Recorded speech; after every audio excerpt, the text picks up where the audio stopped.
अस्सलामुअलैकुम, मैं हूं डॉक्टर ताहिरा और प्रोग्राम आप देख रहे हैं सेहत सबके लिए। अल्लाह ताला कुरान पाक में फ़रमाता है कि वो हमने बहुत सारे साइंस के ज़रिए हमसे बात करता है। उसने हमारे लिए इशारे रखे हुए हैं हमारे ही इर्द गिर्द। उसी तरह से हमारे जिस्म के अंदर भी दर्द हो गया या कोई भी किस्म की बीमारी पनप रही हो तो उसकी अलामात हमसे बातें करती हैं। लेकिन अफसोस ये है कि हम इतने अक्लमंद होते हुए भी इन अलामात को सुनते नहीं हैं, समझते नहीं हैं कि खुदा क्या कहना चाह रहा है और उसमें इंटरवेंशन की ज़रूरत है। हमें उससे पहचानना है वक्त पे और फिर उसको पूरी तरह ठीक भी करना है। वजह क्या है कि अगर इस तरह की कोई चीज़ हमारे अंदर पनप भी रही है, कैंसर है जो कि खुदा न खास्ता जानलेवा साबित हो सकता है, जिससे कि पूरी की पूरी ज़िंदगी भी आपकी जा सकती है, आपके जो चाहने वाले हैं उनकी डिपेंडेंस जो है वो एक इशू बन जाती है। हम उसे डिले करते रहते हैं और फिर हम सर्जरी या जराह के नाम से इतना ज़्यादा घबराते हैं कि ओहो सब कुछ खुल जाएगा, सारा कुछ पता नहीं क्या हो जाएगा, हम ठीक हो पाएंगे कि नहीं। तो इसलिए आज हमने अपने स्टूडियो में दावत दी है, डॉक्टर हैं, लैप्रोस्कोपिक सर्जन हैं, डॉक्टर प्रोफेसर रिजवान अजीज़। बहुत बिजी डॉक्टर हैं और बहुत ही स्पेशल डॉक्टर हैं। और स्पेशल किस लिए है मैं आपको बताती हूँ। इनकी जो खासियत वो ये है कि ये सर्जरी तो करते हैं, ये पहले तो डिटेक्ट करते हैं कि भाई कहाँ पे सरतान हो सकता है, कहाँ पे कैंसर हो सकता है या कोई भी और मसला हो सकता है। और फिर जो वो सर्जरी करते हैं वो बिल्कुल छोटे से सुराख के ज़रिए करते हैं, कैमरे के ज़रिए करते हैं। ना आपके पेट की पूरी चीर फाड़ होती है, ना ही कॉम्प्लिकेशंस होती हैं, ना ही खून खराबा, और आप बहुत ही जल्दी ठीक हो सकते हैं। बहुत बहुत शुक्रिया प्रोफेसर डॉक्टर रिजवान आपका, थैंक यू सो मच, आपने हमें टाइम दिया। हम बहुत मशकूर हैं आपके। तो कैसे हैं आप? अल्हम्दुलिल्लाह बिल्कुल ठीक ठाक। आपका बहुत बहुत शुक्रिया मुझे इनवाइट करने अच्छा, का। मैं आपसे ये पूछना चाहती हूँ, आप आज इस मीडियम के थ्रू हमारी सारी ऑडियंस को ये ज़रूर बताइए कि ये जो लैप्रोस्कोपिक सर्जरी होती है, ये कैमरे के ज़रिए सर्जरी जो होती है, ये किस तरह बेहतर होती है वो जो काटम पीटी वाली ट्रेडिशनल सर्जरी है उससे, और कौन कौन सी ऐसी डिजीज़ेज़ हैं जो उससे कवर हो जाती है? इसमें सबसे पहले तो हम आपके क्वेश्चन के पहले पार्ट पे बात कर लेते हैं कि ये क्यों डिफरेंट है हमारे ट्रेडिशनल सर्जरी से। उसमें ये है कि जो कैमरे के ज़रिए सर्जरी करते हैं उसमें हम बिल्कुल माइनर से 5 मिलीमीटर टू 10 मिलीमीटर बिल्कुल छोटे साइज़ के 3 या 4 होल्स करते हैं। उसमें वो स्किन पे छोटा सा कट लगता है, उसके अंदर कोई किसी किस्म का कट नहीं लगता। उससे हम इंस्ट्रूमेंट्स अंदर डालते हैं और वहाँ से हम जो भी हमारा प्रोसीजर होता है वो कंप्लीट करते हैं। डिफरेंट ये कैसे है बाकी ट्रेडिशनल सर्जरी से, क्योंकि ट्रेडिशनल सर्जरीज़ में बहुत बड़ा कट लगता है। इसका मतलब ये है कि लेप्रोस्कोपिक सर्जरी में चूँकि कट नहीं होता, पेशेंट की रिकवरी क्विक होती है, उसको ब्रीदिंग इश्यूज़ नहीं होते, उसको पेन इश्यूज़ कम होते हैं, उसको इन्फेक्शन का रिस्क कम होता है, उसमें ब्लीडिंग बिल्कुल माइन्यूट और मिनिमल होती है, बल्कि यही कहना चाहिए कि नहीं होती। और उसको बहुत ज़्यादा रिकवरी और रिहेबिलिटेशन के प्रोसेस में से नहीं गुजरना पड़ता। They recover very quickly, in 1-2-3 दिनों में they are on their foot and they are doing everything by themselves, rather than कि जो ट्रेडिशनल सर्जरी में 8 से 10 दिन लग जाते हैं। अच्छा देखिए ना, ट्रेडिशनल सर्जरी में ये बहुत बड़े मसले होते हैं कि खून इतना ज़्यादा बह गया कि खून के बैग लगाने पड़े हैं, हीमोग्लोबिन कम हो रहा है, समझ नहीं आ रही, फिर इन्फेक्शन बार बार हो रहा है, और फिर बाद में जब जुड़ता भी है तो कभी टांके खुल गए, कभी एडहीजन्स बन गए। तो थोड़ा सा आप बताइए कि क्यों लोग जो हैं वो इस तरफ नहीं आ रहे, और इसके लिए कौन सी स्पेसिफिक पढ़ाई चाहिए डॉक्टर को कि वो ये परफॉर्म कर सके? इसके लिए एक तो बहुत ज़्यादा पब्लिक अवेयरनेस की ज़रूरत है कि laparoscopic surgeries comparatively safer surgeries हैं, कंपैरेटिवली मिनिमली इन्वेसिव। इसको इसीलिए कहते हैं कि इसमें पेशेंट की रिकवरी और इन्फेक्शन के रिस्क और ब्लीडिंग के रिस्क बहुत कम है। ठीक है। सर्जन्स के पॉइंट ऑफ व्यू से अगर हम बात करें तो इसके लिए ज़ाहिर है बिल्कुल एक डिफरेंट और comparatively new way of surgery है, ये टेक्निक्स ऑफ सर्जरी हैं। तो इसके लिए एक स्पेसिफिक ट्रेनिंग की ज़रूरत होती है, क्योंकि इसमें जो सब कॉमनली जो हम बात या एक लफ्ज़ यूज़ करते हैं वो हैंड आई कोऑर्डिनेशन है। इसमें 2-3 प्रॉब्लम्स होती हैं। एक तो जो पिक्चर आपके पास स्क्रीन पे आ रही होती है दैट इज़ 2D पिक्चर, जबकि ट्रेडिशनल सर्जरी में you are dealing with a 3D picture. दूसरा ये कि आप जिस जगह पे ऑपरेट कर रहे हैं थ्रू कैमरा, वो आपके इंस्ट्रूमेंट्स का अदर एंड जो है वो आपके जो ऑपरेटिंग हैंड से फासले पे होता है, तो you need hand eye coordination.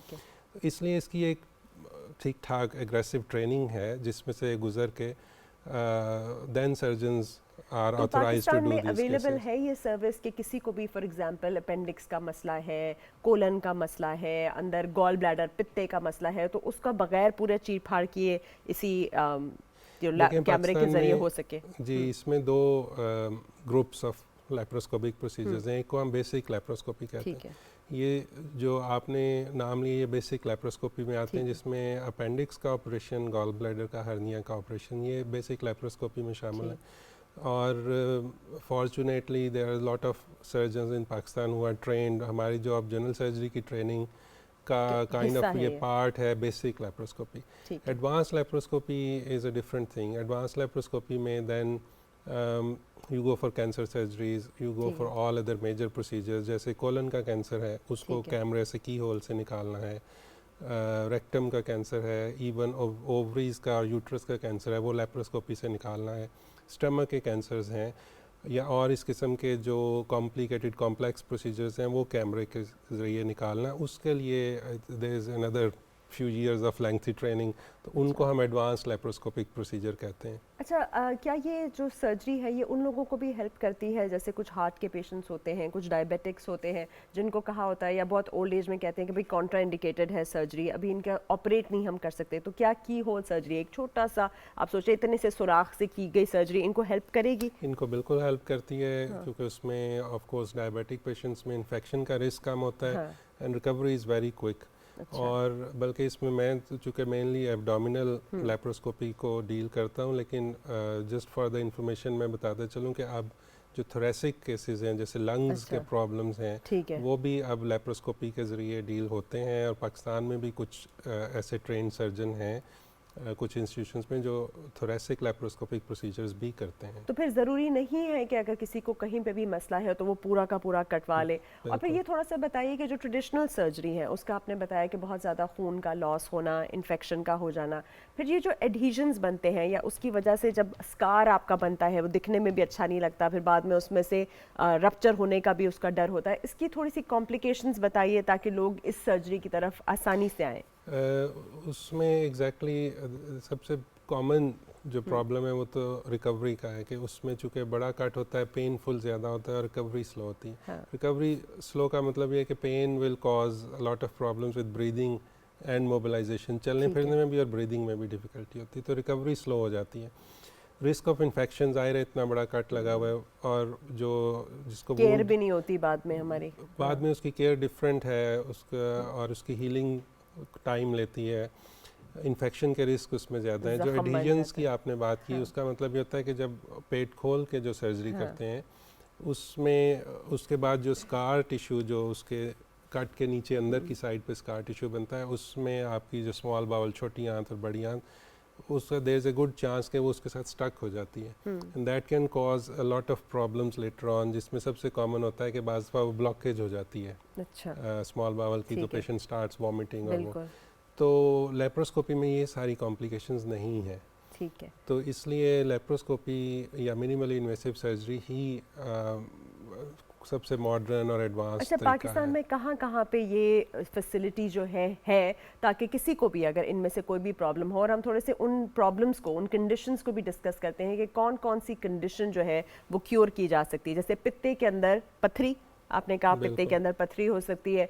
ये जो कोलन का कैंसर है, आपने कहा कि आपकी जो बड़ी आंत है या छोटी आंत में भी होता है कैंसर, छोटी आंत या बड़ी आंत का कैंसर हो गया। हर्निया का ऑपरेशन, जो हर्निया आपका बाहर की तरफ निकल आता है, आप खांसते हैं या वैसे एक चीज़ बाहर की तरफ होती है और फिर वो अंदर की तरफ चली जाती है, उसकी जो रिपेयर है पहले तो बहुत ज़्यादा काट के होती थी। तो आप थोड़ा सा एक तो वो कंडीशंस बताइए ताकि जितने भी सुनने वाले हैं अगर किसी को भी उन कंडीशंस में से वो सफ़र कर रहे हैं तो वो कहाँ कहाँ आ सकते हैं फॉर दैट। इसमें जो कंडीशंस आपने बताई उसमें देखें, एक तो नॉन कैंसर कंडीशंस अभी हम नॉन कैंसर करेंगे, कैंसर पूरा हम अभी डिस्कस करेंगे। ठीक है। नॉन कैंसर कंडीशंस में तो अपेंडिक्स, गॉल ब्लैडर और हर्निया है। ठीक है। हर्निया भी एक काफ़ी कॉमन प्रॉब्लम है। गॉल ब्लैडर और अपेंडिक्स के लिए तो जैसे मैंने पहले बताया कि that is now basic laparoscopy is part of general surgical training, तो तकरीबन सारे जो नए सर्जन, लेकिन उनको ये ऑप्ट करना चाहिए, उनको बोलना चाहिए कि भाई आप हमारी की होल ही करें, हमारी दूसरी नहीं करें। अच्छा, पेशेंट्स को भी ये मैंने भी अपनी प्रैक्टिस में यहाँ नोटिस किया, बाज़ दफ़ा पेशेंट्स आके ये रिक्वेस्ट करते हैं कि हमने की होल नहीं कराना, अच्छा, हमें ओपन कर दें because of some kind of previous experience. वो शायद उसको सेफ समझते हैं या I don't know what's the theory behind, लेकिन तो इसलिए पब्लिक अवेयरनेस बहुत ज़रूरी है, लोगों को ये बताना कि keyhole surgery is comparatively safer बिल्कुल। दैन दी ओपन ये देखिए ना, सर्जरी। जितना छोटा इंसिजन होगा उतना ज़्यादा आप जल्दी बिल्कुल। ठीक हो जाएंगे। आप क्यों चाहते हैं कि आपका पूरा का पूरा एक्सपोज हो, आपका पेट खोल दिया जाए, उसके अंदर सारे जरासीम नॉट जाए? Everyone but there is a percentage of people जो कि आके बाय रिक्वेस्ट ओपन करवाना चाहते हैं, and then it takes a lot of time and hassle for us to convince them कि जी नहीं, ये नहीं कराना, ये आपके लिए सूटेबल नहीं है। अच्छा अच्छा, थोड़ा सा आप बताइए कि जो हमारे यहाँ एक बहुत बड़ा कॉमन है बवासीर का या पाइल्स का, और बहुत सारे लोगों को ये होता है, वेट भी बहुत ज़्यादा कैरी करते हैं या बहुत ज़्यादा मोटे होते हैं, बहुत देर बैठे होते हैं, तो उनको ये होता है कि उनको बड़ा पेशाब करने के बाद ये फीलिंग होती है कि पेशाब जो है वह पूरा नहीं जो वो हुआ, फिर उनको खून भी आता है, ख़ारिश भी होती है, एक चीज़ बाहर भी निकली होती है, रेशा भी आ रहा होता है, और फिर वो तरह तरह के लोगों के पास जा रहे होते हैं और सही तरह से ट्रीट नहीं होते हैं और कॉम्प्लिकेट होते हैं। तो एक तो बवासीर के सारी अलामात, उसको किस तरह डिटेक्ट करना है, और फिर आपका जो नया तरीका है बवासीर को ट्रीट करने का, उसका बताइए। देखिए बवासीर की अलामात तो प्रिटी मच आपने जो बताई हैं, लेकिन उसमें सबसे ज़्यादा कॉमन यही है कि ब्लीडिंग, खून आना। Bleeding and something coming out, तो कुछ बाहर निकल आता है एंड ठीक है, then they have to push it in, और या फिर वो खुद ही अंदर चला जाता है। ठीक है। तो और ब्लीडिंग, पेनलेस ब्लीडिंग, ये सबसे कॉमन प्रेजेंटेशन है पाइल्स की। पाइल्स में जो आपने नए तरीके की बात की, वो काफ़ी एडवांस तरीका है, और उसका मैं अभी उसको कंपेयर करके बताता हूँ ट्रेडिशनल तरीके ठीक है। से क्या फ़र्क है। वेस्ट में, यूएस में और यूके में और यूरोप में तो तकरीबन हर जगह पे अब ये नए तरीके के मुताबिक पाइल्स की ठीक सर्जरी है। करते हैं। तो पाइल्स के वो केसेस जो सर्जरी की जिनको ज़रूरत होती है, उसमें हम ये प्रोसीजर आजकल रिकमेंड करते हैं। हमने शुरू भी किया हुआ है पाकिस्तान में, यहाँ जब से मैं यहाँ पे मूव हुआ हूँ, हमने बड़ा रेगुलरली कर रहे हैं। इस प्रोसीजर का नाम हेलो, हम इसको कहते ठीक हैं है। Hello, HALO, which is abbreviation of haemorrhoidal artery ligation operation. ठीक है। अब इस प्रोसीजर में हम करते ये हैं कि एक ख़ास इक्विपमेंट होता है जिसमें एक डिवाइस लगी होती है। We detect the blood supply कि ऑफ कहाँ द से खून आ रहा हेमराइड्स, है उस वो जहाँ बवासीर से को। खून आ रहा है उन पाइल्स की वेसल्स ठीक का, है। उसको हम डिटेक्ट करके उस इंस्ट्रूमेंट से, और वहाँ पे उसको क्लिप करके ब्लॉक कर देते हैं। अच्छा, अब essentially this is a pain free procedure. उसकी वजह यह है कि जिस पॉइंट पे हम उसको ब्लॉक करते हैं, वो पॉइंट होता है बड़ी आंत में जहाँ पे पेन नर्व फाइबर्स नहीं होते। ठीक है। Patient doesn't feel anything, patient को कोई पेन नहीं होता बाद में। ठीक है। अच्छा, वो ब्लड सप्लाई ब्लॉक होने से पाइल्स कुछ दिनों में श्रिंक करके ख़त्म हो जाते हैं, अच्छा विच मीन्स कि there is no cut involved. अच्छा। तो इसमें it is essentially patient doesn't know anything कि कुछ हुआ या नहीं अच्छा, हुआ। ये जो बवासीर है, ये एक तो बताइए कि हमारे यहाँ ज़्यादा क्यों होता है? यूजुअली हमारे कॉलर्स आते हैं, लेकिन क्योंकि आज जो है बारिश हुई है तो वो जो है लाइंस जो है वो इंटरप्ट हो जाती हैं। फिर भी जो लोग देख रहे हैं, किसी को भी अगर बवासीर का मसला है और उनको ये फील होता है, दर्द होता है, खून निकलता है, जब भी वो बाथरूम जाते हैं तो इश्यू होता है, तो वो कॉल कर सकते हैं और पूछ सकते हैं। और अभी अगर आप प्रोग्राम किसी तरह मिस भी कर देते हैं तो आप यूट्यूब के ऊपर सेहत सबके लिए पे भी इस पूरे प्रोग्राम का रिपीट टेलीकास्ट जो है वो देख सकते हैं। तो मैं ये पूछना चाहती थी कि हमारे यहाँ बवासीर नंबर 1 क्यों ज़्यादा होता है? कि हम बैठे ज़्यादा रहते हैं या हमारी खुराक कैसी है?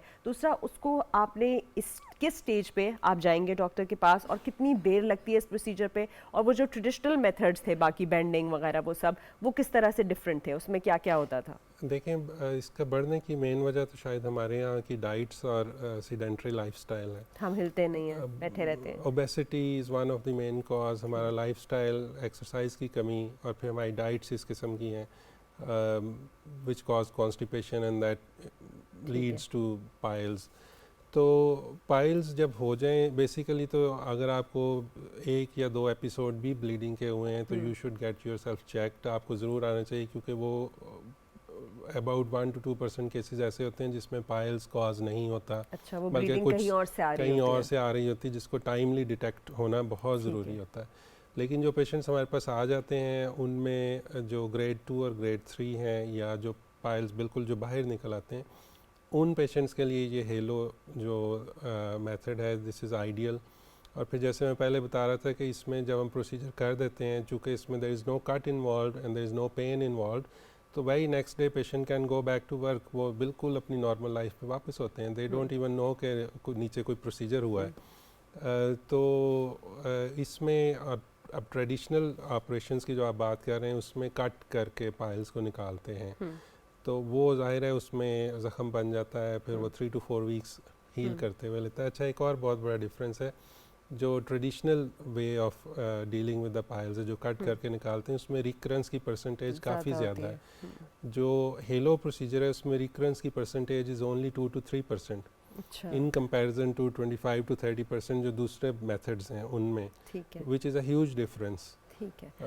तो उसमें एट द कॉस्ट ऑफ कि आपको एक बिल्कुल पेन फ्री और कट फ्री प्रोसीजर मिल रहा है with a less risk of recurrence. देखिए, अगर किसी को भी बवासीर का मसला है तो प्लीज़ उसे डिले मत कीजिए। एक तो अपनी डाइट को इम्प्रूव कीजिए, जैसे उन्होंने कहा ज़्यादा सारा फाइबर खाइए, फल फ्रूट या छान की जो रोटी होती है पूरे, मतलब आपने चक्की के आटे वाली खानी है, बिल्कुल प्रोसेस्ड चीज़ें कम से कम खानी है, पानी ज़्यादा पीना है, चलना फिरना भी ज़्यादा है, सेडेंट्री नहीं रहना। अगले कॉलर की जानिब, फर्स्ट कॉलर की जानिब एक्चुअली बढ़ते हैं। जी अस्सलाम वालेकुम, कौन कहाँ से?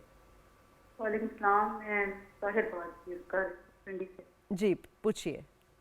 अच्छा, मुझे बवासीर का मसला काफ़ी टाइम से, और मैंने बहुत सारी फीमेल सर्जन्स को दिखाया है ना जी, लेकिन मुझे बवासीर तो है, मतलब ना मुझे खून नहीं है, कोई वो नहीं है, लेकिन यह है कि मेरा स्टूल अगर जैसे सपोज मतलब इतना हैवी मोटा स्टूल नहीं भी है तो वो पास नहीं होता। डॉक्टर मुझे कहते थे कि आपका जो रेक्टम है वो कुदरती तौर पे जो एनल ओपनिंग है वो तंग है, तो इसका क्या है। और दूसरी बात ये, अब कुछ टाइम से मुझे एक इसी तरह दाना सा बना था जो पखाने के साथ बाहर आ जाता था, फिर अंदर चला जाता था, तो अब वो अंदर ही पक्का हो गया, थोड़ा बड़ा भी हो गया। और मुझे अभी कुछ और भी इश्यूज आए हैं, जैसे मुझे कुछ न्यूरोटिकल इश्यूज हैं जिनकी मैं ट्रीटमेंट, तो उसके दौरान अभी मुझे और बहुत पता नहीं क्या क्या हो रहा है। लेकिन सबसे मेरा बड़ा जो मसला है ना, वो सुबह के वक्त वॉशरूम का, चाहे जितना मर्जी लूज टूल हो, मुझे जोर लगाना पड़ता है और मुझे मतलब तकलीफ होती है। एज क्या है आपकी? एज 48। और ये कब से है आपको प्रॉब्लम? बवासीर का प्रॉब्लम तो काफ़ी मतलब टाइम से है, और लेक्सेटिव लेती थी, या जैसे मैं वॉक भी बहुत करती हूँ, और मुझे वॉक से भी मेरी आंतों में मूवमेंट जो बाउल की होती है वो नीचे रेक्टम तक हो जाती है, लेकिन वो को पास आउट करना बहुत ऐसे लगता है। आप कोई सवाल पूछेंगे डॉक्टर साहब? पूछिए। चलिए चलिए ठीक है, आप जवाब सुनिए। Thank you very much. इसमें देखिए आपके जो प्रॉब्लम आपने बताया, एक तो पाइल्स का डॉक्टर्स ने आपको बताया कि पाइल्स है, दूसरा मेन प्रॉब्लम इनका ये है कि वो नैरो हो गया ओपनिंग, जिसको हम एनल स्टीनोसिस बोलते हैं। तो उसमें देखें, सबसे पहले तो जिस तरह अगर आपको किसी ने ये भी सस्पिशन दिया है कि अंदर कुछ मैस है जो कि पक गया है, तो सबसे पहले तो आपका कैमरा टेस्ट कोलोनोस्कोपी या सिग्मॉइडोस्कोपी होनी चाहिए टू मेक श्योर कि उसमें कोई there is nothing sinister in that, उसमें कोई ऐसी चीज़ नहीं डेवलप हो रही जिसको इस एज पे ट्रीट करना या उसको डील करना ज़रूरी है। उसकी बायोप्सीज लेनी चाहिए और उसका कैमरा से मुआयना होना चाहिए। जो आप नैरो हो गया है बोल रही हैं, उसके 2-3 तरीके हैं अवेलेबल, जो उसमें डिपेंड करता है। एक तो उसको एग्ज़ामिन करना ज़रूरी है, लेकिन बाज़ दफ़ा वो मसल स्टिफनेस की वजह से हो जाता है।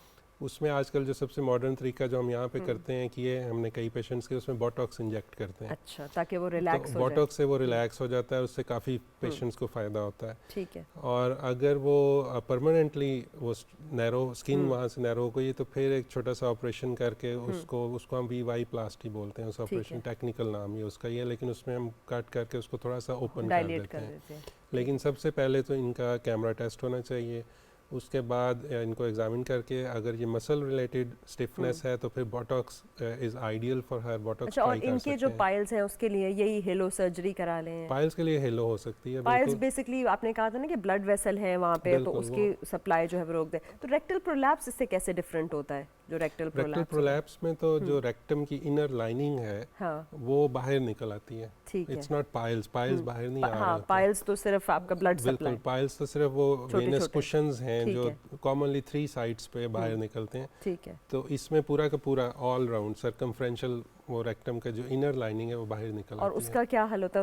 उसकी भी सर्जरी? उसकी भी सर्जरी होती है, बट उसकी भी सर्जरी लैप्रोस्कोपिक आजकल हम करते हैं, लेकिन उसकी डिफरेंट नेचर ऑफ सर्जरी है। उसमें बेसिकली लैप्रोस्कोप से कैमरास डाल के वी पुल इट अप अच्छा। उसको ऊपर पुल क्योंकि करके देखिए तो हमारे फिक्स यहाँ कर बहुत देते हैं। सारी औरतें बहुत ज़्यादा वजनी भी होती हैं, बच्चे भी ज़्यादा पैदा होते हैं, वजन भी उठाती हैं, उसके बाद उनको ये rectal prolapse, uterine prolapse, uterus भी बाहर निकल गया, तो बिल्कुल इसके लिए भी यही सारी इस सर्जरीज हैं। बिल्कुल लेप्रोस्कोपिक सर्जरी हम करते हैं और उसमें हम उसको वापस पुल करके तो वही फिक्स है, उसको फिक्स कर देते हैं ऊपर ताकि वो बार बार नीचे जाना बंद अच्छा, बहुत सारी बच्चियां हैं जो अनमैरिड होती हैं और उन्हें फिर फाइब्रॉइड्स का भी मसला आ गया या उन्हें ब्रेस्ट नोड्स कैंसर का भी मसला आ जाता है, और आप साथ साथ लैप्रोस्कोपिक सर्जन तो हैं ही, आप एक one of the very few oncologist भी साथ हैं कि आप ऑन्कोलॉजी सर्जरी, तो ये आप थोड़ा सा इसमें ये भी बताइए कि क्यों इन बच्चियों के लिए भी बड़ा ज़रूरी है कि सही टाइम पे वो निकाल दिया जाए और फिर उनको ये भी खदशा ना रहे कि भाई हमारे यूट्रस पे कट पड़ गया या हमारी बॉडी के ऊपर कट पड़ गया तो मतलब शादी में इशू तो नहीं होता। देखें यंग एज में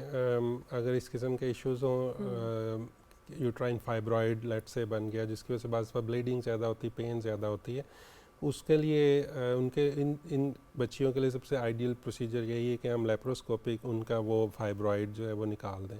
ठीक है। बिल्कुल मिनिमली इन्वेसिव कट्स होते हैं, नज़र भी नहीं आते, थोड़े अरसे में डिसअपीयर हो जाते हैं, कॉस्मेटिकली दिखाई भी नहीं देते। जो आपने ब्रेस्ट लम्प्स की बात की उसमें फिर डिपेंड करता है कि वो लम्प की नेचर क्या है। कुछ लम्प्स ऐसे हैं जो कि यूजली इस एज में नॉन कैंसर लम्प्स होते हैं, लेकिन उसमें से कुछ लम्प्स ऐसे होते हैं जो कि प्री मैलिग्नेंट हो सकते हैं, यानी वो कैंसर में चेंज हो सकते हैं। डिपेंड करता है उनके साइज़ पे, उनकी लोकेशन पे, उस किस्म के लम्प्स को फिर निकालना ज़रूरी अच्छा, आपने होता है। बताया था कि सबसे कॉमन हमारे यहाँ जो कैंसर है वो सरतान का और बड़ी आंत का, कोलन का कैंसर है, तो उसका थोड़ा सा आप एक तो सिम्टम्स बताइए कि लोगों को कैसे पता चले कि भाई हमारे अंदर कैंसर पनप रहा है, क्या उनका जो है वो बहुत ज़्यादा तेज़ी से वज़न कम होना या खाना पीना छोड़ देना या फिर उनकी बावल हैबिट जिसे हम कहते हैं कि कभी आपको पेचिश रह रही है, कभी कब्ज़ रहना या कहीं ना कहीं कोई ज़ख़म या फोड़ा रहना जो ठीक ना हो रहा हो, तो इसका स्पेशली जो कोलन कैंसर का जिस तरह आपने कहा कि खून आना पैखाने में, उसके साथ और कौन सी सिम्टम्स हैं जो कोलन कैंसर की तरफ पॉइंट आउट करते हैं, कौन सा टेस्ट हमने कराना है और फिर सर्जरी के ऑप्शंस क्या हैं कि वो कब ठीक हो सकता है, ये दोनों को आप बताइए। कोलन कैंसर और ब्रेस्ट कैंसर में कोलन कैंसर पे पहले बात कर लेते हैं। कोलन कैंसर की जो अलामात जो आपने नोटिस करनी, इसमें सबसे अलामात से पहले मैं एक चीज़ पे बहुत ज़्यादा हम लोग आजकल स्ट्रेस कर रहे हैं, वो मैं यहाँ भी इस फोरम पे मेंशन कर दूं कि screening colon cancer breast cancer के लिए सबसे इम्पॉर्टेंट चीज़ है, इसलिए कि screening is the only way जिससे हम अर्ली डिटेक्ट कर सकते हैं कैंसर को, और कैंसर का ट्रीटमेंट 100% तक मुमकिन है अगर हम उसको स्टेज 1 और स्टेज 2 पे डिटेक्ट कर लें, वो कम्प्लीटली क्योर हो जाता है। उसमें ऐसी बिल्कुल कोई बात नहीं कि कैंसर हो गया तो अब इसका कोई इलाज नहीं, और अर्ली कैंसर डिटेक्ट करने के लिए screening is the only way. अच्छा, अब अलामात की आपने बात की, अलामात में जो कोलन कैंसर की अलामात में सबसे कॉमन तो ब्लीडिंग, पेनलेस ब्लीडिंग है। अगर आपको स्टूल्स के साथ ब्लड आता है तो आपने उसको बिल्कुल इग्नोर नहीं करना, लगता है आपका बिल्कुल। दूसरा जो एक बहुत सिग्निफिकेंट सिम्टम है वो उसको हम कहते हैं ऑल्टरनेट बाउल हैबिट्स, यानी आपको कुछ दिन आपकी नॉर्मल बाउल हैबिट्स चल रही हैं, आप दिन में 1 दफ़ा या 2 दफ़ा स्टूल पास करते हैं, अचानक आपको कब्ज़ रहने लग गई और फिर कुछ दिनों के बाद डायरिया हो गया, फिर कब्ज़ रहने लग गई, फिर डायरिया हो गया। अगर इस तरह से आपको ऑल्टरनेट बाउल हैबिट्स 2-3 दफ़ा हो तो उसको ज़रूर चेक कराना चाहिए। टेनिस्मस एक सिम्टम है, टेनिस्मस, वो मैं आपको एक्सप्लेन करता हूँ वो क्या है।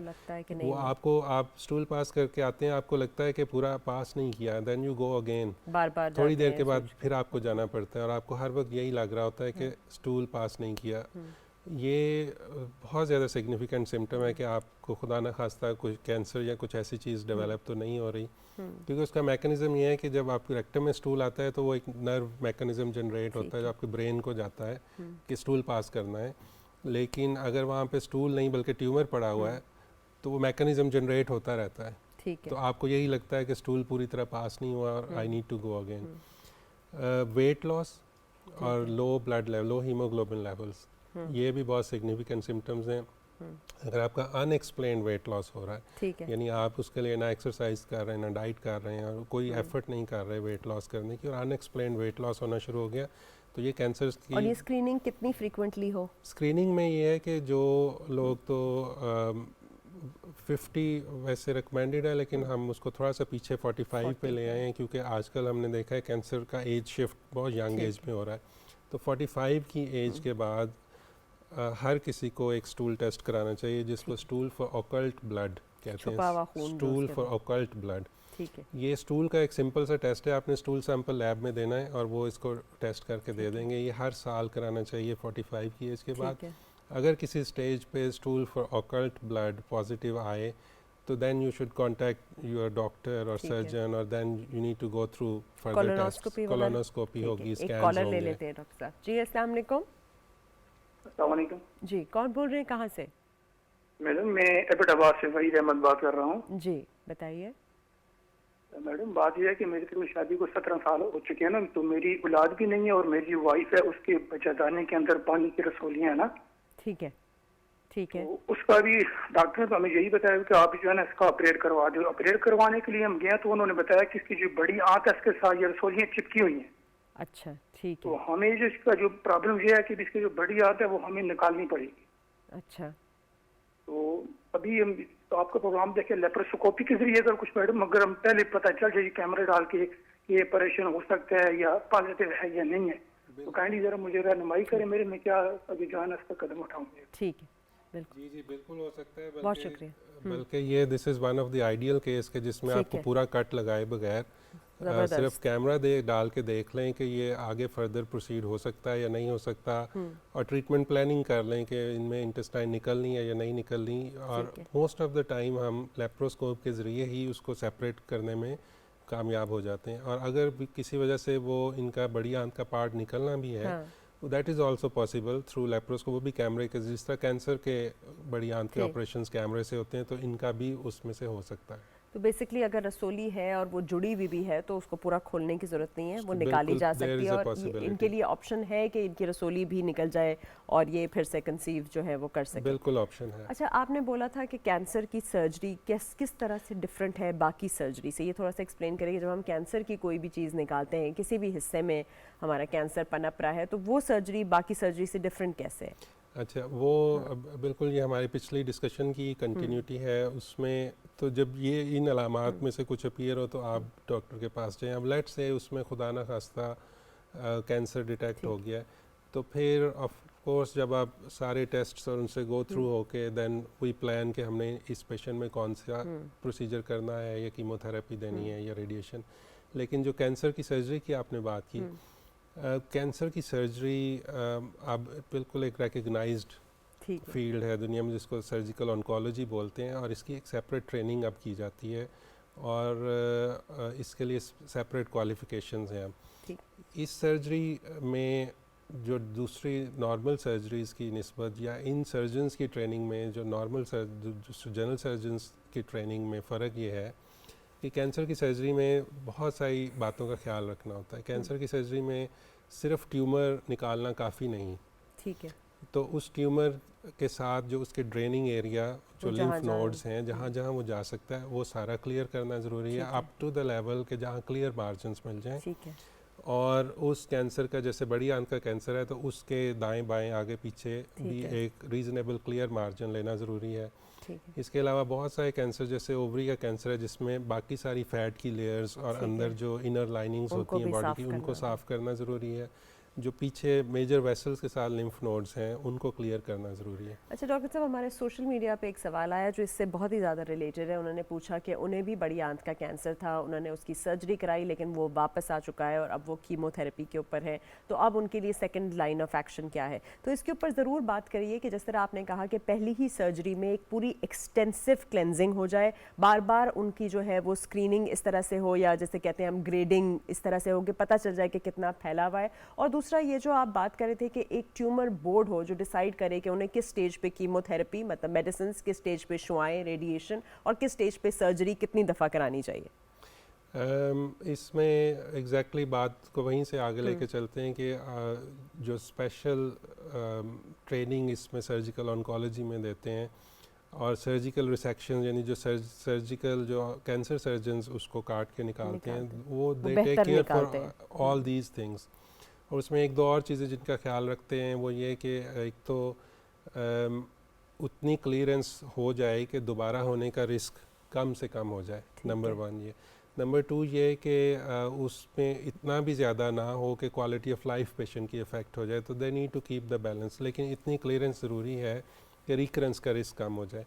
अब इस पेशेंट की जैसे आपने बात की, इनमें खुदा ना खास्ता अब और भी पेशेंट्स इनमें रिकरेंस हो जाती है, यानी बार-बार आ दोबारा हो जाता है। जाता है, उसमें फिर उसको रीस्टेज करना ज़रूरी है। उसको दोबारा उसकी सारी स्टेजिंग करते हैं कि वो अब किस स्टेज पे है, ठीक है। और फिर डिपेंड करता है कि उसकी ट्रीटमेंट प्लानिंग अब किस तरह से होगी।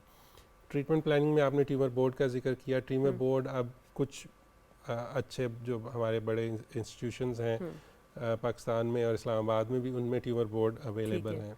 ट्यूमर बोर्ड का कॉन्सेप्ट ये है कि उसमें जो कैंसर सर्जन हैं, ऑन्कोलॉजिस्ट हैं, और रेडिएशन ऑन्कोलॉजिस्ट, रेडियोलॉजिस्ट और हिस्टोपैथोलॉजिस्ट, प्लस वो लोग जो रिहैब में इन्वॉल्व होंगे बाद में, जैसे साइकोलॉजिस्ट हैं या फिजियोथेरेपिस्ट हैं, सब के सब वो मिल के सब डिसाइड करते हैं कि क्या छः करना सात लोग मिल के बैठ के, अब जैसे हम अपने इंस्टीट्यूशन में जब डिस्कस करते हैं, we discuss every individual case, हर Like केस को पर्सनली। डिस्कस करते हैं, और उसमें उसके हम स्टेजिंग देखते हैं, उसके स्कैन्स देखते हैं, उसकी बाकी रिपोर्ट्स देखते हैं, then we plan in collaboration with oncologist and ये बात रेडिएशन कितनी डॉक्टर। इम्पोर्टेंट है डॉक्टर साहब, और आपने मुझे एक और बात भी बताई थी कि कैसे सिर्फ कैंसर निकाल लेना काफ़ी नहीं है, कैंसर के बाद उसकी ज़िंदगी की क्वालिटी को भी डिटर्मिन करना बहुत ज़रूरी है। जैसे आपने कहा कि किसी को ब्रेस्ट कैंसर है और उसके यहाँ पे एक्जिला में नोड्स होते हैं उसके अंडर आर्म में, उसको जब निकालना होता है तो यूजली क्या होता है कि पूरा का पूरा निकाल दिया जाता है, और उसके बाद बेचारा का पूरा जो बाजू है वो इतना सूज जाता है, लिम्फेडिमा हो जाता है कि वो हिलजुल भी नहीं सकता। तो ये आपने कहा था कि सिलेक्शन करना कौन से नोड की जो आप बात कर रहे थे, उसकी ज़रा इन डिटेल बताइए, जो सेंटिनल नोड के बारे में आपने बोला था। जी बिल्कुल, ये उसका आपके एक पिछले क्वेश्चन की कंटिन्यूटी भी है कि ब्रेस्ट कैंसर में पेशेंट किस तरह प्रेजेंट कर सकते हैं। जी ब्रेस्ट कैंसर की सबसे कॉमन प्रेजेंटेशन तो लंप ठीक है। है, स्किन चेंजेस हैं, या निपल डिस्चार्ज है, ठीक है। इस किस्म का कुछ भी अपीयर हो, या फिर आपकी आर्म पिट में कोई गिल्टी बन जाए, तो then you have to guilty सी हो। Contact a doctor. जो आपने बात की, अब उसमें एग्जैक्टली वापस मैं उसी पॉइंट पे आऊँगा कि स्क्रीनिंग एंड अर्ली डिटेक्शन। अब ब्रेस्ट कैंसर में या ब्रेस्ट के प्रॉब्लम्स में स्क्रीनिंग का मतलब ये है कि एक ख़ास एज के बाद ख़वातीन जो हैं वो एनुअली मेमोग्राफी कराएं। ठीक है। उसका फ़ायदा ये कि अर्ली डिटेक्ट हो जाए। अच्छा, अब स्टेज 1 और 2 पे जो कैंसर डिटेक्ट हो जाते हैं, स्पेशली स्टेज 1 पे, उनमें ब्रेस्ट भी पूरी नहीं निकालनी पड़ती, उनमें हम ब्रेस्ट कंजर्वेशन सर्जरीज करते हैं, जो कि हम यहाँ कॉमनली अब कर रहे हैं उन पेशेंट्स में जिनमें अर्ली डिटेक्ट होता है। ठीक है। जो आपने एक्जिला की, आर्म पिट की, लिम्फ नोड्स की बात की, वो एग्जैक्टली आप ठीक कह रही हैं। पहले पूरा का पूरा एक्जिला क्लियर करते थे, और उससे लिम्फेडिमा यानी बाजू पे सोज का पड़ना इज़ वेरी कॉमन प्रॉब्लम। अब उसको हम सेंटिनल लिम्फ नोड बायोप्सी करते हैं, जो कि ज़्यादा मॉडर्न टेक्निक है। उसमें जो फर्स्ट ड्रेनिंग नोड्स हैं उनको डिटेक्ट करते हैं, और फिर उनका उसी वक्त लैब में एग्जामिन करके देखते हैं कि वो पॉजिटिव हैं या नहीं। सिर्फ तो उधर ही टारगेट करते हैं, उनको टारगेट करते हैं, और बाकी के लिम्फ नोड्स चूँकि सेव हो जाते हैं, तो पेशेंट की मॉर्बिडिटी कम हो जाती है और क्वालिटी ऑफ लाइफ बेटर रहती है। बिल्कुल। एक कॉलर की जाने पड़ते हैं और फिर वापस आते हैं। जी अस्सलाम वालेकुम, कौन कहाँ से? जी अस्सलाम वालेकुम डॉक्टर साहब, मैं कराची से बात कर रहा हूँ, जमशेद। जी। डॉक्टर साहब, ये जो आप लोग अभी डिस्कस कर रहे हैं, इसमें कुछ एनल फिशर के बारे में कोई सिम्टम्स वगैरह के हम बता सकेंगे मुझे क्या है? एनल फिशर, ठीक है जी। Anal fissure. जी चलें, thank you very much. Thank you. ये एनल फिशर के बारे में पूछना चाहते हैं। बहुत सारे लोगों को एनल फिशर, एनल फिस्टुला, ये इस तरह के इश्यूज होते हैं। अच्छा, एनल फिशर के बारे में ब्रीफली हम बता देते हैं, क्योंकि हमारा शायद प्रोग्राम का टॉपिक मेनली कैंसर की तरफ है, लेकिन एनल फिशर के बारे में उसमें ये होता है कि जो आपका बिल्कुल एग्जिट पॉइंट, यानी जहाँ से आप स्टूल पास कर रहे हैं, जो एनल आउटलेट है, वहाँ पे हार्ड स्टूल पास करने की वजह से वो लोग जिनको कॉन्स्टिपेशन रहती है, तो वहाँ पे कट पड़ जाता है, जख्म पड़ जाता है। उसका सबसे कॉमन सिम्टम जो है वो स्वीयर एक्सक्रूशिएटिंग पेन होती है, स्पेशली स्टूल पास करते वक्त पेन होती है, थोड़ी देर के बाद सेटल हो जाती है, और plus of and on bleeding होती है उसमें। ठीक है। तो फिशर के ट्रीटमेंट्स की 3 स्टेजेस होती हैं। पहली स्टेज पे तो ऑइंटमेंट्स ट्राई करते हैं, और कुछ वीक्स के लिए, अगर उससे ठीक ना हो तो देन वो इंजेक्ट बोटॉक्स। अच्छा, उसके लिए भी ताकि वो रिलैक्स हो उसको रिलैक्स करता है, उसकी ब्लड सप्लाई को और ऑक्सीजन सप्लाई को इंक्रीज करता है, and then it helps healing the fissure. और फिर तीसरी स्टेज पे उसकी सर्जरी करते हैं। अच्छा। और सर्जरी भी इसी तरह से वो स्फिंक्टर से रिलेटेड होती है कि उसको रिलैक्स कर दें, ताकि वो फिशर को हीलिंग में जो है हेल्प मिले। अच्छा, ये जो फिस्टुला होता है, इसकी भी सर्जरी इसी तरह हो सकती है? जो एक रास्ता बन जाता है और उसमें से पस आती रहती बिल्कुल, है। Fistula is a different thing. Fistula ये है कि रेक्टम के साथ बाहर स्किन का एक रास्ता बन जाता है। हाँ, फिस्टुला की भी डिफरेंट टाइप की सर्जरीज अवेलेबल हैं। वो डिपेंड करता है कि फिस्टुला आपका स्फिंक्टर मैकेनिज्म को कितना उसने इन्वॉल्व किया हुआ है, लेकिन उसमें भी मिनिमली इन्वेसिव मेथड्स अवेलेबल हैं, जिसमें सबसे कॉमन वेफ्ट, उसको हम कहते हैं वीडियो असिस्टेड जो फिस्टुला ट्रीटमेंट है, या लिफ्ट है एक प्रोसीजर जो लाइगेशन ऑफ इंटरस्फिंक्टेरिक फिस्टुला ट्रैक उसको हम बोलते हैं। तो ये मिनिमल इन्वेसिव मेथड्स उसमें भी अवेलेबल हैं, जिसमें वीडियो असिस्टेड उस फिस्टुला को ट्रीट किया जा सकता है। अच्छा डॉक्टर साहब, ये सब लोगों को बताना इसलिए भी ज़रूरी है कि हम इतने ज़्यादा इकोनॉमिक्स की बात करते हैं, कहते हैं हमारी माशी हालत ख़राब है, लेकिन हम ये स्टेप्स नहीं लेते जब हमें पता लगता है कि हम एक छोटी इस तरह की एडवांस सर्जरी की तरफ जाएंगे तो हमारे बाकी खर्चे और अखराजात कितने बच जाएंगे डिसेबिलिटी और उस राउट पे जाने से। तो जब हम कैंसर की अर्ली डिटेक्शन की बात कर रहे थे, इसके ऊपर थोड़ा सा स्ट्रेस कीजिए कि जैसे ही किसी को कोई भी अलामात आती है, आपने ब्रेस्ट का बताया, कोई फोड़ा है, फिंसी है, ठीक नहीं हो रही, गिल्टी है जो आपको महसूस हो रही है, साइज में फ़र्क है, तो आप फ़ौरन उसको चेक कराइए। जी, अगले कॉलर की जाने बढ़ते हैं। अस्सलाम वालेकुम, कौन कहाँ से? अस्सलाम वालेकुम, बोल रही हूँ इस्लामाबाद से। कैसी हैं आप? थैंक यू, हमारी रेगुलर कॉलर हैं ये डॉक्टर साहब। जी पूछिए। ठीक ठाक। अच्छा, डॉक्टर साहब से ये पूछना है कि जैसे अभी इन्होंने बीमारी बताई तो बाज़ लोग जो है होम्योपैथिक की तरफ चले जाते हैं, तो क्या ये डेंजरस है? एलोपैथी का ज़्यादा जल्दी करना चाहिए क्योंकि वो स्लो होता है। अच्छा, तो इसमें क्या फ़र्क हो सकता है, मतलब पहले क्या करना चाहिए? Thank you. ठीक है, थैंक यू। ये बहुत ज़्यादा लोगों का सवाल होता है, स्पेशली जैसे फाइब्रॉइड्स वगैरह में उनका ये बिलीफ होता है कि इसमें एलोपैथी में इलाज नहीं है, तो हम होम्योपैथी की तरफ चले जाएं या any other alternative medicine for that matter. तो ये बताइए। देखिए, होम्योपैथी पे तो हम बहुत ज़्यादा कमेंट नहीं करेंगे। Homeopathy is recognised different kind of method जिससे वो ट्रीट करते हैं लोगों को, और उसमें भी कुछ पेशेंट्स को शिफा मिलती है, कुछ को शायद ना मिलती हो, तो वो तो एक बिल्कुल डिफरेंट फील्ड है। लेकिन जहाँ तक इन्होंने एलोपैथी की बात की, तो स्पेशली कैंसर में मेरे ख्याल में सबसे बेस्ट जो ट्रीटमेंट्स अवेलेबल हैं इस वक्त वो एलोपैथी में है। और उसमें अगेन बात वही है कि अर्ली डिटेक्शन हो जाए, टाइमली उसकी मैनेजमेंट हो जाए, इंक्लूडिंग जो भी उनको जिसकी ज़रूरत है सर्जरी की या कीमोथेरेपी की, तो ये 100% क्योर हो जाते हैं। और बिल्कुल इसमें ये घबराने वाली बात नहीं होती है। एक हमारा बहुत अजीब सा कॉन्सेप्ट है कि जी अगर वो लग गया नाइफ तो ट्यूमर को तो ट्यूमर फैल जाता है, तो वो ये बिल्कुल गलत कॉन्सेप्ट है। हम रोज़ नाइफ लगाते हैं पेशेंट्स को, और रोज़ पेशेंट्स ट्रीट होते हैं अल्हम्दुलिल्लाह, और किसी का सिर्फ नाइफ की वजह से ट्यूमर नहीं फैलता। बेसिकली इसमें समझने की बात है ना कि ट्यूमर होता क्या है, अनकंट्रोल्ड ग्रोथ ऑफ सेल्स होता है, जहाँ पे आपकी सेल ने वैसे डिवाइड होना होता है वो बेतहाशा करने लगता है और एक लंप सी एक चीज़ बन जाती है। तो ऐसी चीज़ को निकालना बड़ा ज़रूरी है, और वो एक सर्जन या जराह ही काट के निकाल सकता है, या जैसे डॉक्टर साहब कहते हैं कि मिनिमली इन्वेजिव एक छोटे से होल के ज़रिए जो है, कैमरे के ज़रिए उसको निकाल देते हैं ताकि आपकी हीलिंग भी जल्दी हो सके। होम्योपैथी और बाकी जो डिफरेंट किस्म की मोडालिटीज़ हैं वो वहाँ पर तो ज़रूर काम करती हैं, जहाँ पर कोई इम्बैलेंस हो, हार्मोन का, न्यूट्रिशन की कमी हो, या बॉडी के अंदर डिफरेंट कीमियाई बैलेंस जहाँ ख़राब हो, उसको वो फिक्स ज़रूर कर सकती है। लेकिन जहाँ आपको पता है एक चीज़ है ख़राब है, पड़ी हुई है, उसको काट के निकाल देना ही डेफिनेटली बेहतर होता है। अच्छा डॉक्टर साहब, आप थोड़ा सा कैंसर की इसके ऊपर हम बात ही कर रहे थे, अब अर्ली डिटेक्शन की बात कर रहे थे, आप according to age, according to work and according to gender थोड़े से टेस्ट बता दीजिए so that everybody is screen on the right time. देखिए, इसमें हर कैंसर की सबसे पहले तो कॉमन अलामात पे बात कर लेते हैं। कॉमन अलामात जैसे मैंने पहले बताया कि अगर इनमें से कोई भी अलामत ज़ाहिर हो, स्पेशली 40 की एज के बाद, लेकिन 40 की एज से पहले भी अगर हो तो ज़रूर दिखाना चाहिए, क्योंकि जैसे मैंने पहले कहा कि आजकल हम एज शिफ्ट देख रहे हैं। वो कैंसर जो हम 60 की एज के बाद देखते थे वो अब 40 की एज में हम बहुत कॉमनली देख रहे हैं। लेकिन 40 के बाद तो स्पेशली, और उससे पहले भी ज़रूर ये अलामात अपीयर हों तो डॉक्टर से कांटेक्ट करना चाहिए, जिसमें एक तो पेनलेस ब्लीडिंग है, स्टूल्स के साथ पेनलेस ब्लीडिंग शुरू हो जाए, अनएक्सप्लेन्ड वेट लॉस है, जॉन्डिस डेवलप हो जाए, पेनलेस जॉन्डिस डेवलप हो जाए जिसकी कोई और वजह समझ ना आ रही हो, उसको ज़रूर दिखाना चाहिए। और चेंज इन बावल हैबिट्स है, आपको सडन ऑनसेट ऑफ कॉन्स्टिपेशन हो जाए, सडन ऑनसेट डायरिया हो जाए, अल्टरनेट हो जाए, उसको ज़रूर दिखाना चाहिए। बॉडी पे किसी भी जगह पे, स्पेशली ख़वातीन में अगर ब्रेस्ट में लंप अपीयर हो जाए या निपल डिस्चार्ज शुरू हो जाए या एक्जिला में आर्म पिट में लंप अपीयर हो जाए, ठीक है, उसको बिल्कुल इग्नोर नहीं करना चाहिए, बिल्कुल भी 40 की एज के बाद स्पेशली बिल्कुल उसको इग्नोर ना करें नज़रअंदाज और मत उसको करें। बिल्कुल ज़रूर चेक कराएं। वो ख़वातीन जो पोस्ट मीनोपॉजल हैं, यानी जिनमें पीरियड्स आना बंद हो गए हैं, उनमें लेट से साल बाद, 2 साल बाद, 3 साल बाद अचानक ब्लीडिंग शुरू हो गई, तो वो भी एक अलामत कैंसर की हो सकती है, उनको ज़रूर चेक कराना चाहिए।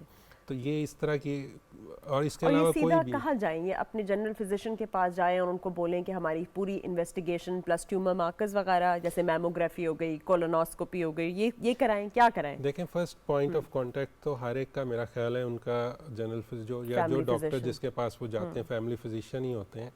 और then family physicians need to take things a little bit more seriously कि Seriously, हाँ, इस एज में इन चीज़ों को इग्नोर ना करें, थरो या अगर इन्वेस्टिगेट ब्लीडिंग करें। हो रही है स्टूल्स के साथ तो खाली ब्लीडिंग की दवाई ना दें, बल्कि उसको फर्दर इन्वेस्टिगेट करें। तो फर्स्ट पॉइंट ऑफ कांटेक्ट तो अभी वही है, लेकिन अगर फिर भी उनसे सेटिस्फेक्शन नहीं होती या वो टेस्ट फिर- नहीं करा पाते तो या फिर टेस्ट सीधा होते किसी नहीं या और आपके सिम्टम्स परसिस्ट करते हैं, तो फिर सीधा किसी अच्छे सर्जन से और या स्पेशली oncologist। ऑन्कोलॉजी सर्जन से या ऑन्कोलॉजिस्ट से मिलें। ज़रूर जी। अगले कॉलर की जाने पड़ते हैं जी। अस्सलाम वालेकुम, कौन कहाँ से? जी मैं पूरा बात कर रहा हूँ जी, बखर से। जी बताइए। डॉक्टर साहब से मैं पूछना था कि मेरा एचपी जो है वो डाउन होता था, तो डॉक्टर साहब ने जो है ना मियाँ वाली से मैंने चेकअप करवाया, तो उन्होंने मुझे कहा कि आप ब्लड कॉल का टेस्ट करवाएं। जी तो वो टेस्ट करवाया, शुगर खाना भी, तो वो पॉजिटिव आ गया एक दफा ना। फिर उन्होंने डॉक्टर साहब मुझे लिख दिया कि आप एंडोस्कोपी और कोलोनोस्कोपी करवाएं। जी तो वो दोनों चीजें मैंने करवाई, तो वो होली फैमिली से करवाई थी, वो क्लियर हो गई। उन्होंने कहा कि आपकी जो है ना आंखों में कोई मसला नहीं है।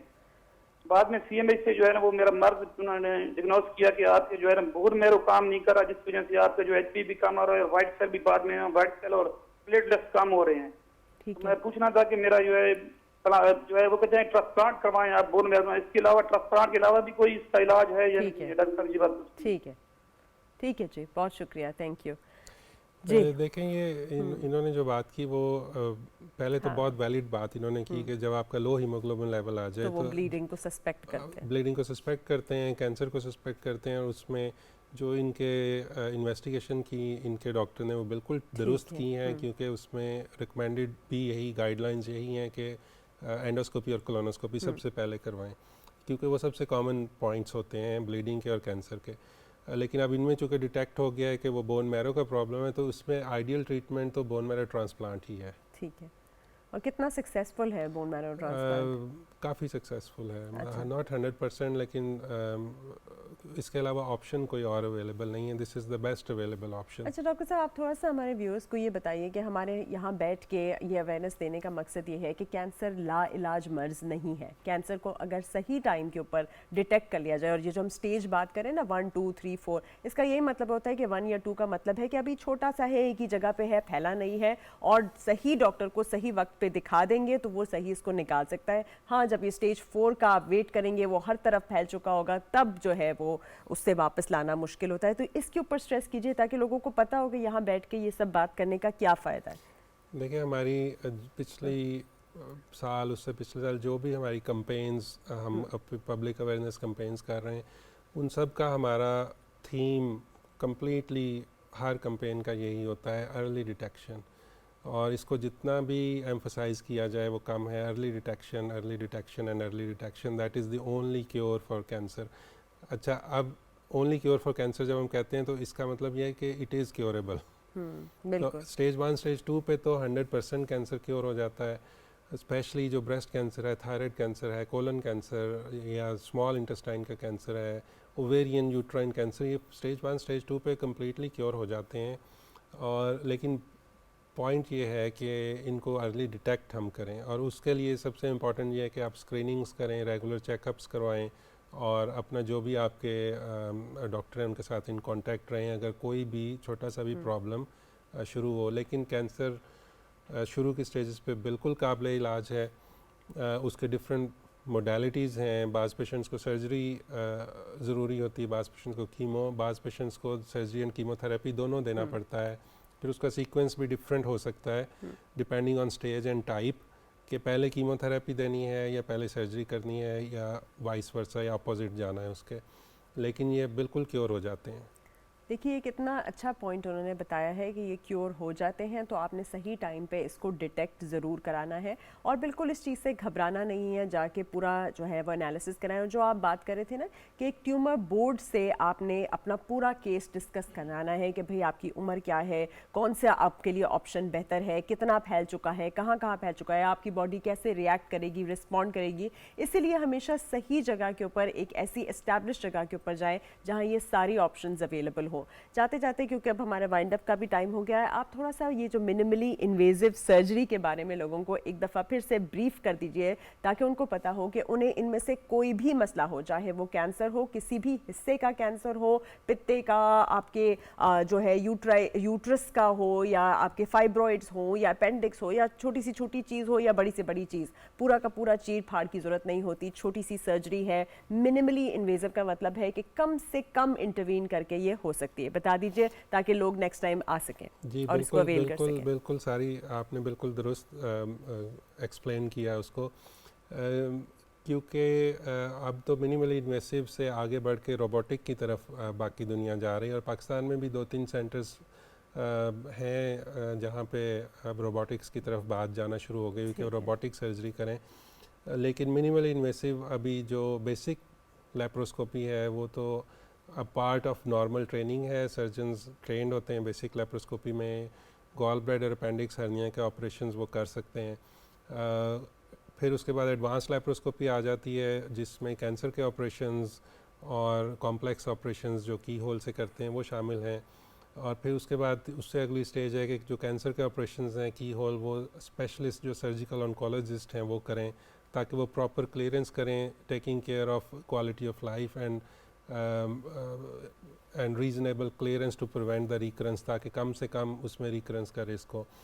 और फ़ायदे इसके हम इस प्रोग्राम में बार बार इसी पे इंसिस्ट कर रहे हैं कि एक तो रिकवरी, अच्छा थोड़ा सा इसमें कॉस्ट इफ़ेक्टिव शायद ये उसके कंपैरिजन में शायद कम होते हैं, लेकिन अगर हम ओवरऑल कॉस्ट की बात करें तो वो कम हो जाती तो आप है जैसे ना? 10 दिन में आपने रिकवर होना है एक ऑपरेशन से, तो आप दूसरे या तीसरे दिन रिकवर हो जाते हैं। तो ओवरऑल कॉस्ट एक्चुअली इनकी कम पड़ती बहुत है कम पड़ती लेप्रोस्कोपिक है। प्रोसीजर्स देखिए एक इतना इंपॉर्टेंट पॉइंट है कि आप ये मत देखिए करें कि ये सर्जरी जो है ना, सिंपल सर्जरी खोलने वाली जो है वो इतनी सस्ती हो रही है और ये महंगी हो रही है। आपने ये देखना है कि इसके बाद आप इतने दिन हॉस्पिटल में नहीं रह रहे, आपका आना जाना नहीं है, वहाँ पे खाना पीना नहीं है, हॉस्पिटल से ही इन्फेक्शन नहीं लग रहा, ब्लीडिंग नहीं हो रही जिसकी आपको जो है बार बार खून लगने का पैसा लग रहा है, या आपका जख्म नहीं है जिसकी ड्रेसिंग में, इन्फेक्शन में, एंटीबायोटिक में, ये सारे का सारा प्रॉब्लम्स भी और ये सारा का सारा खर्चा और उसकी वजह से होने वाली डिसेबिलिटी भी आपको हमेशा के लिए आप उससे वो सकते हैं। आज का बहुत बहुत प्रोग्राम का शुक्रिया, thank you so much doctor Rizwan हमारे साथ थे, और आज हमने बात की कि किस तरह से नई इंटरवेंशंस को